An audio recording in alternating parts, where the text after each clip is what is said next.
And we've traversed a long journey, 60 years later, maybe 60 years late, but we have, I believe, arrived at a point where we can have an agreement on the national minimum wage.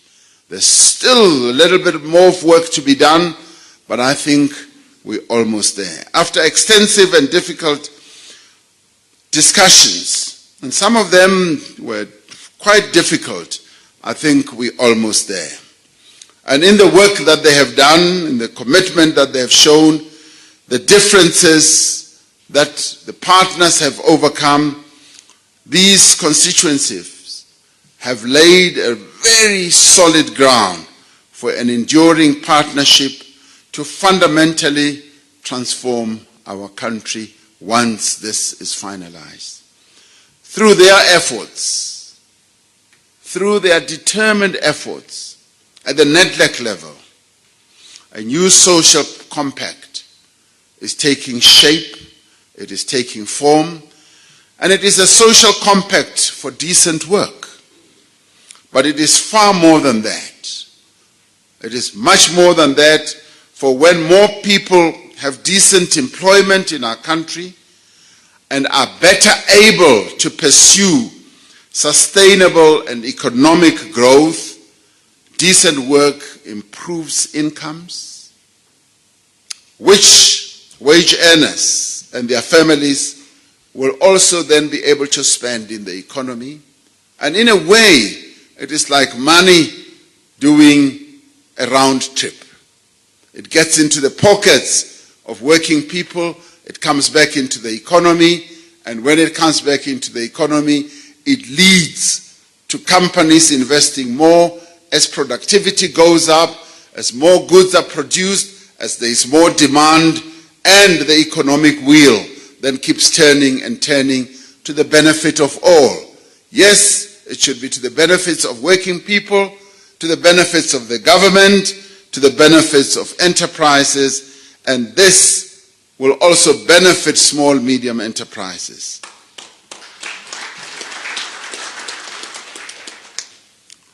And these small, medium enterprises will also be able to hire more people, because we do want them to hire more people. Decent work also increases tax revenues. That's what it does. And the tax revenues are then used to fund social programs that the government embarks upon, so that those social programs can protect those, one, who cannot find work, and those who are most vulnerable. This is also a social compact for inclusive growth. We can say our growth is inclusive if it takes place in areas where the poor live. We can say our growth is inclusive when it creates jobs that are suited to the skills and capabilities of our people. We can say that growth is inclusive when it also moves towards having an impact on something that affects all our people. When it moves towards reducing the prices of the goods that we buy, including the services that we buy. What we have seen in the past is just price increases on nearly everything. Food has been increasing, clothes have been increasing, fuel and everything, transport. Now this has a negative bearing on working people. We can say that growth is inclusive when people have land, the land that they can work, when they have a stake in the economy of their own country, and when they can acquire skills. It is only by working together that we will be able to have the ability and the wisdom to navigate through the current storms to achieve economic prosperity. Essentially, and in the end, we are the engineers of sound macroeconomic policies that anchor our efforts to achieve inclusive growth. We are the engineers. We have a transparent monetary policy, framework that enables citizens and foreign investors to make informed business decisions. Our budget policy framework and budget statements continue to prioritize support for the poorest in our society. We continue to prioritize capital investment while keeping debt service costs to a manageable level, as we know. And our government is also committed to cutting waste and improving efficiency in regard to public spending. And we are continuing, colleagues, in our efforts to improve investor confidence and create an environment where business, both local as well as foreign, have a sense and a feeling that South Africa indeed is a good business destination. And through our industrial policy, we are also making progress. We are succeeding in attracting investors to come to our country, and it is by working together that we can grow our economy faster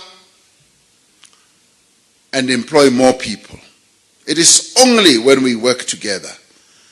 And as an essential representative of the working people in our country,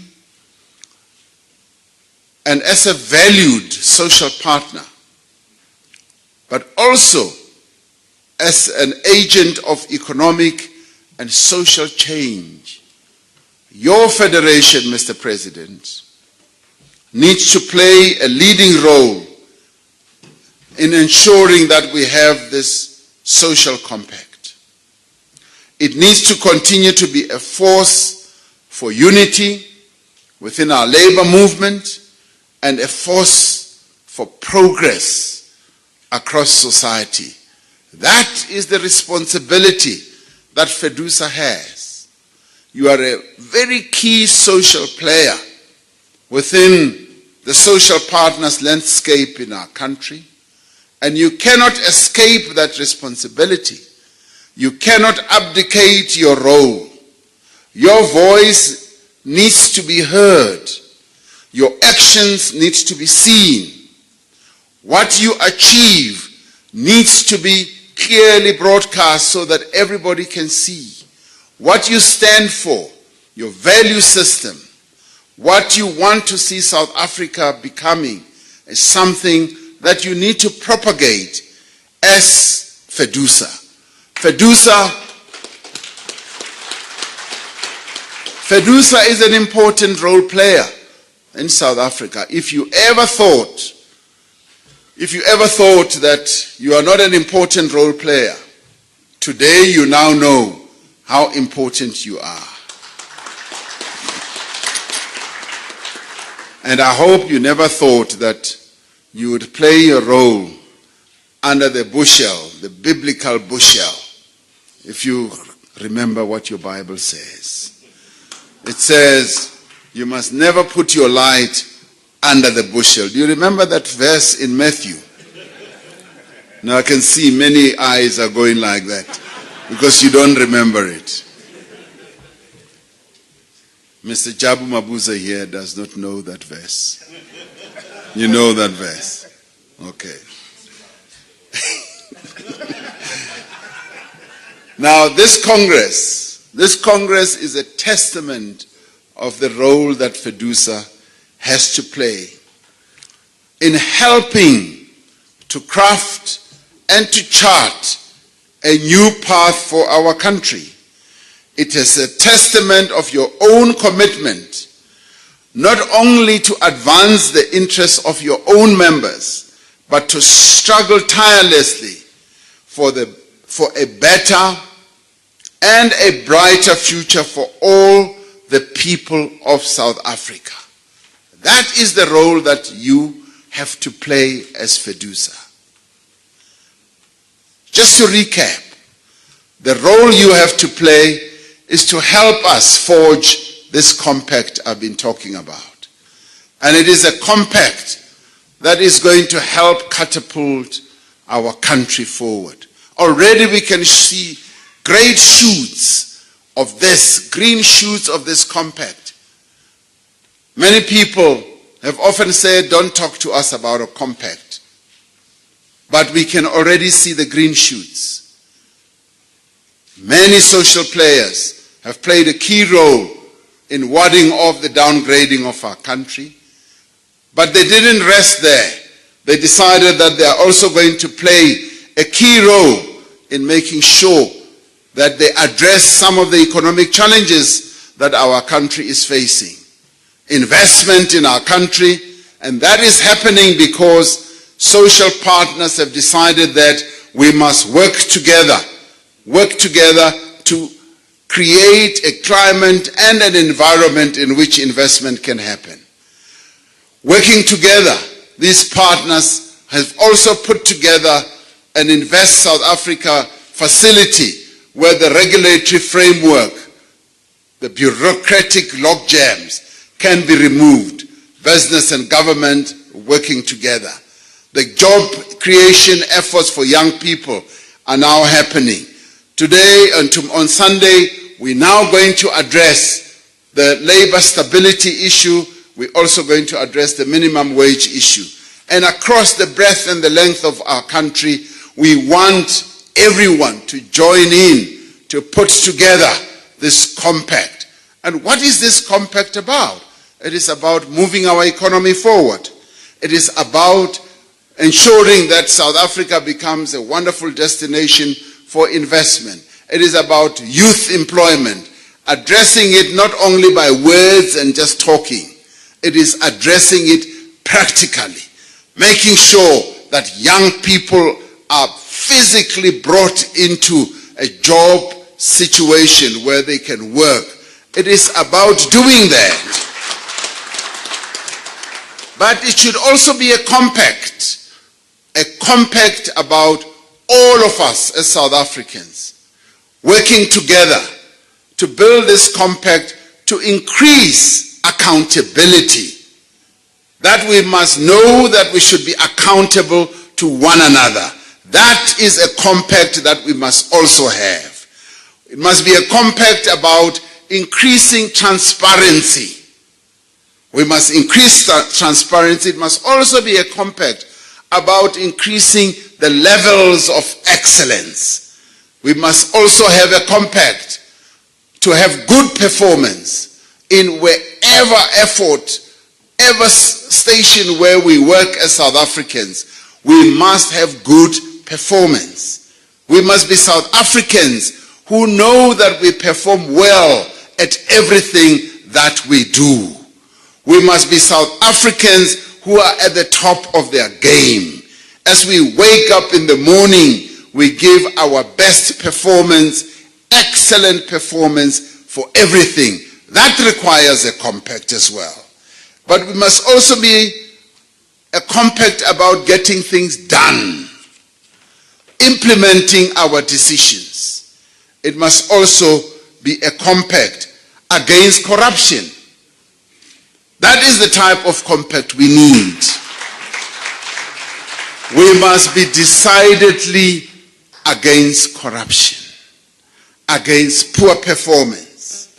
It must also be a compact that leads us to resolving the various problems that we have in our country. Be it the university's fees issue, we must have a compact that will lead to that as well. We must have a compact that is going to lead to increased job creation. Now that is the type of approach that this country needs. A positive approach, a forward-looking approach, an approach that says, yes, it can be done. We have done it before.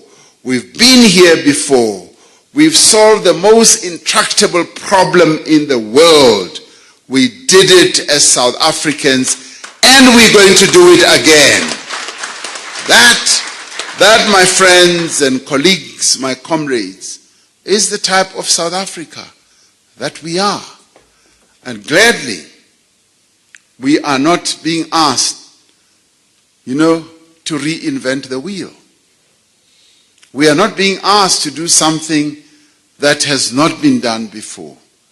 We're just being asked to step forward, to show leadership as trade union leaders who are gathered here, to show leadership that yes, we can make this country great. We can resolve all our problems, grow the economy, create more employment, get rid of corruption, become excellent South Africans, which is what we are destined to become. Thank you very much.